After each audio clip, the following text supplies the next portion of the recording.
Avez-vous déjà remarqué que juste avant qu'un événement extraordinaire se produise dans votre vie, tout semble s'écrouler?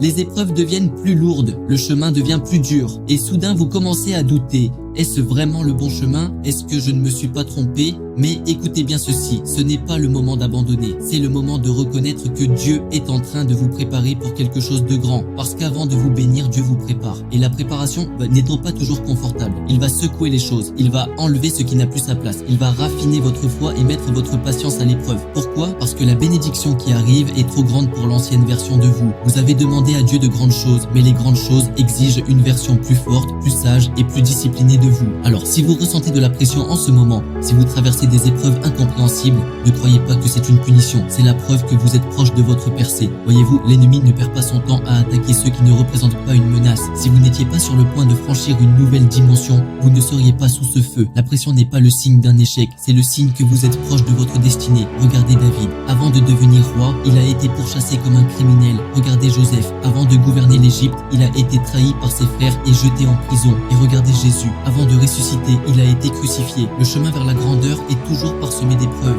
La route vers la destinée n'est jamais lisse. C'est pourquoi vous ne pouvez pas abandonner maintenant. Peut-être qu'en ce moment même, des portes que vous pensiez sûres se referment. Des opportunités disparaissent sans explication. Des relations que vous croyez solides s'effondrent. Et votre premier réflexe est de paniquer. Seigneur, pourquoi cela m'arrive-t-il?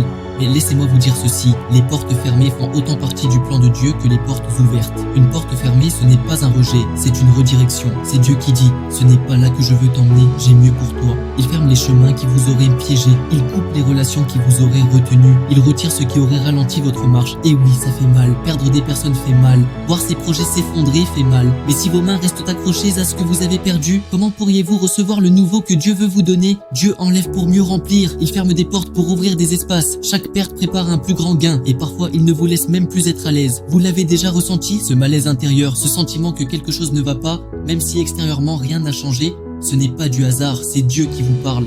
C'est lui qui dit, cette saison est terminée, je t'appelle plus haut.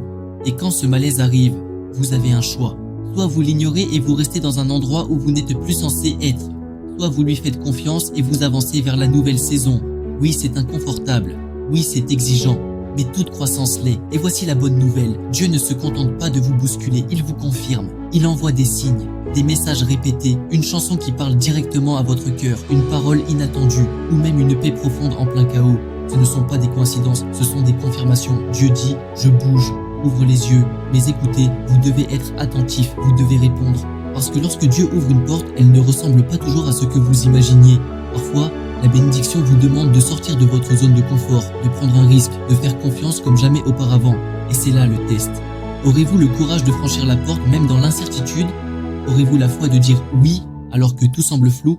Souvenez-vous, la bénédiction n'est pas seulement une question de recevoir, c'est une question de devenir. Vous devez devenir la personne capable de porter ce que vous avez demandé. C'est pour cela que les tests sont si intenses. Plus l'appel est grand, plus l'épreuve est grande.